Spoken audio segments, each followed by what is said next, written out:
25,000 उलमा इकराम को जेलों में डाला और आसिया मसीह को बाहर भेजा।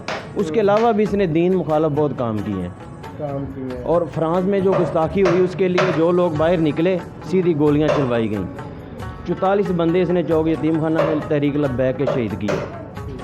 अस्सलाम वालेकुम जी। वालेकुम सलाम। भाई क्या नाम है आपका? मोहम्मद नदीम। मोहम्मद नदीम साहब। अच्छा, तो आप यहाँ से, अच्छा चलें, ठीक हो गया जी। तो ये आगे इलेक्शन आ रहा है 2023 का। इमरान खान तो गिरफ़्तार हो गया और उसके जो MNA MP हैं वो भी टूट रहे हैं। वो इस्तेकाम पार्टी एक नई बनी है पाकिस्तान में, जो जहांगीर तरीन और अब्दुल खान ने बनाई है। लोग MNA MP उसमें शमूलियत इख्तियार कर रहे हैं। तो आपके नज़रिए के मुताबिक इस दफ़ा इलेक्शन में वोट कौन सी पार्टी को देना चाहिए वाम को, कि पाकिस्तान का मुस्तकबिल है जो वो अच्छा हो जाए, इसका कर्जा उतर जाए और जो महंगाई है वो भी कम हो जाए? तो उसके लिए कौन सी पार्टी बेहतर रहेगी आपकी नज़र में? सर ये सारी चोर नून लीग वाले, PP वाले, ये नून लीग, पीपल पार्टी और तहरीक इंसाफ, इनको तो आजमा लिया हुआ अवाम ने। अभी कोई नई पार्टी आपके ऐसी नज़र में है जो आए, या इनमें से कोई पुरानी पार्टी के हालात इन्होंने कर दिए हैं ना, अगर इनको कोई सुधार सकता है तो वो है तहरीक लब्बैक, इस्लाम।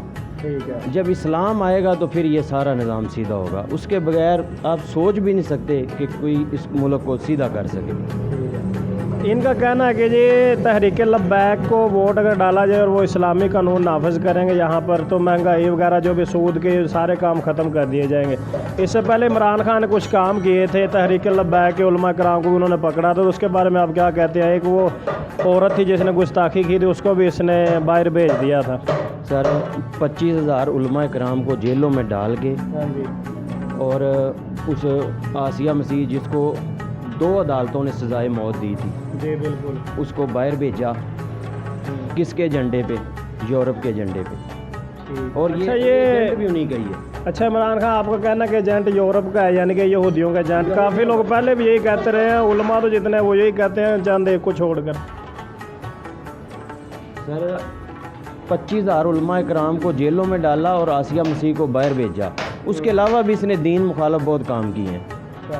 और फ्रांस में जो गुस्ताखी हुई उसके लिए जो लोग बाहर निकले सीधी गोलियां चलवाई गईं। 44 बंदे इसने चौक यतीम खाना में तहरीक लब्बैक के शहीद किए।